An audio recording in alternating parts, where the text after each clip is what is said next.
क्या शेयर बाजार पर हमारा सच में कोई कंट्रोल है, या फिर ये पूरी मार्केट उन ठंडी तेज मशीनों के कब्जे में है जो पलक झपकते ही अरबों का खेल कर देती हैं? आज के इस गहरे विश्लेषण में हम मॉडर्न स्टॉक मार्केट के उन छिपे हुए डार्क सीक्रेट्स को डिकोड करेंगे जहां इंसान नहीं बल्कि एल्गोरिदम राज करते हैं। जरा इस आंकड़े पर गौर करिए। 6 मई 2010 अमेरिकी बाजार से सिर्फ कुछ ही मिनटों में $1 ट्रिलियन, जी हां, $1,00,000 हवा में गायब हो गए। इस एक झटके ने शेयर बाजार की सुरक्षा के उस हर भ्रम को हमेशा के लिए चकनाचूर कर दिया। और सबसे खौफनाक बात, ये किसी वॉर या भयानक मंदी का नतीजा नहीं था। ये सिर्फ 36 मिनट का एक बुरा सपना था। दोपहर 2:42 पर डाउ जोन्स लगभग 1000 पॉइंट क्रैश कर गया। मशीनें बेकाबू हो चुकी थीं और बाजार में सिर्फ पैनिक और हाहाकार मचा था। रिटेल इन्वेस्टर्स को ये कभी नहीं बताया जाता कि आखिर इस $1 ट्रिलियन के मेल्टडाउन का असली ट्रिगर क्या था। पर्दे के पीछे ऐसा क्या हुआ जिसने पूरी दुनिया के पसीने छुड़ा दिए? चलिए इस रहस्य से पर्दा उठाते हैं। इस तबाही का असली मास्टरमाइंड इंसान नहीं था।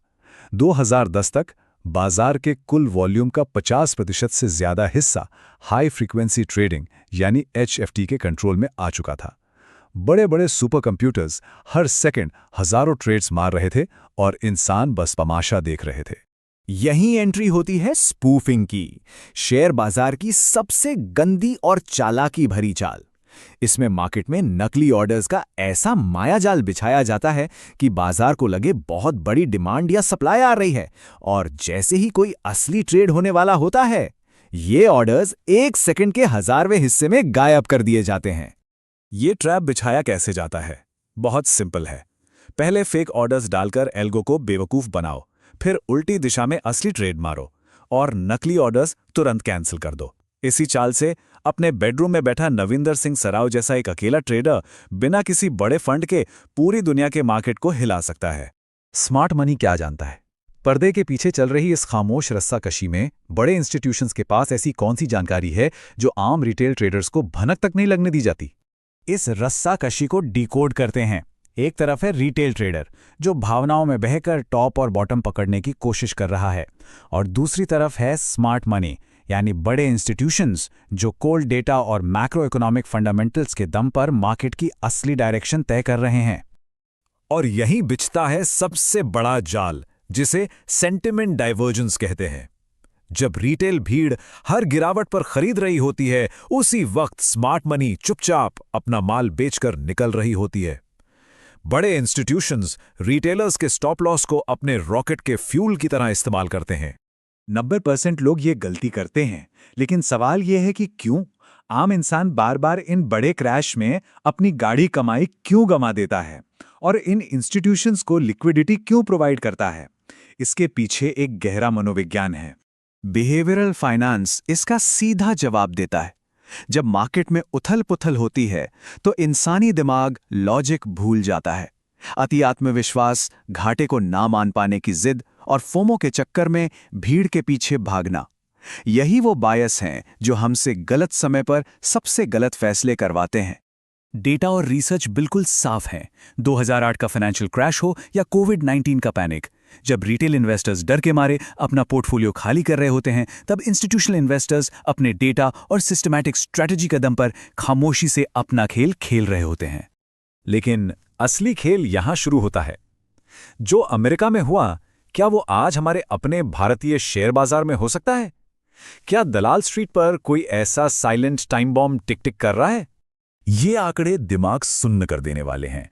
आज भारत के नेशनल स्टॉक एक्सचेंज पर होने वाले कुल ट्रेड्स का 57%, जी हां, आधे से ज्यादा हिस्सा सीधे एल्गोरिदम और मशीनों के कंट्रोल में है। अब फैसले इंसान नहीं, कोड्स ले रहे हैं। ट्रेडिशनल ट्रेडिंग टर्मिनल्स अब खत्म होते जा रहे हैं। इसका सीधा सा मतलब ये है कि आज एक आम निवेशक अपने मोबाइल ऐप से उन सुपर कंप्यूटर्स के खिलाफ मुकाबला कर रहा है जो बिजली की रफ्तार से ट्रेड पंच कर रहे हैं। और इन मशीनों को मिलता है कोलोकेशन का फायदा। बड़े बड़े इंस्टीट्यूशंस करोड़ों रुपए देकर अपने सर्वर बिल्कुल एक्सचेंज के सर्वर के बगल में लगाते हैं। इससे उन्हें कुछ कीमती माइक्रो सेकेंड्स का एज मिल जाता है, इतना कम समय कि इंसान पलक भी न झपका पाए, और ये कीमतों के अंतर का फायदा उठाकर निकल जाते हैं। और अगर लगता है कि भारत में ऐसा नहीं हो सकता, तो फ्लैशबैक में चलते हैं। अक्टूबर 2012 एक खराब एल्गोरिथम के चलते निफ्टी अचानक 15.5% क्रैश कर गया था। सिर्फ चंद पलों में 900 पॉइंट्स की गिरावट, लाखों स्टॉप लॉस हिट हुए और पोर्टफोलियो लाल हो गए। यही वजह है कि गरीब गरीब रहता है। क्या ये कहावत शेयर बाजार पर भी लागू होती है? इन हाई स्पीड एल्गोज और स्मार्ट मनी के सामने क्या एक आम रिटेल निवेशक एक ऐसी लड़ाई लड़ रहा है जिसमें उसकी हार पहले से तय है? घबराइए मत, पिक्चर अभी बाकी है। रेगुलेटर्स हाथ पर हाथ धरे नहीं बैठे हैं। 2010 जैसी तबाही रोकने के लिए सर्किट ब्रेकर्स लगाए गए हैं। मार्केट में हेरफेर पकड़ने के लिए रियल टाइम AI सर्विलेंस है और कई खतरनाक एल्गोस पर सख्त बैन भी हैं। लेकिन सच ये भी है कि ये एल्गोरिथम्स मार्केट को फास्ट और एफिशिएंट तो बनाते हैं, पर साथ ही इसे बहुत नाजुक भी कर देते हैं। ये एक झटके में बाजार से सारी लिक्विडिटी चूस सकते हैं, जिससे क्रैश का खतरा हमेशा बना रहता है। तो इस चक्रव्यूह से बाहर निकलने का रास्ता क्या है? सिंपल है।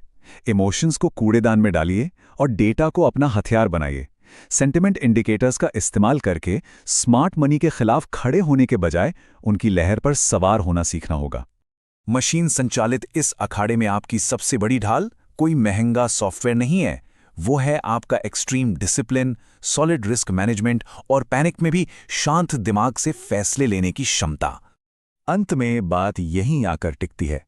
जब बाजार में एल्गोरिदम्स का दिमागी संतुलन बिगड़ता है और फ्लैश क्रैश आता है, तब आपको बचाने वाला सिर्फ एक ही टूल होता है, भावनाओं से परे, पूरी तरह से डेटा और क्लैरिटी पर आधारित आपका कॉमन सेंस। इस विश्लेषण को खत्म करने से पहले एक सवाल जो रातों की नींद उड़ा सकता है। एक ऐसे मार्केट में जहां हर रोज ठंडे, तेज और बेरहम एल्गोरिथम मानवीय भावनाओं के साथ युद्ध लड़ रहे हैं, वहां एक आम निवेशक के पोर्टफोलियो का असली कंट्रोल आखिर किसके हाथ में है?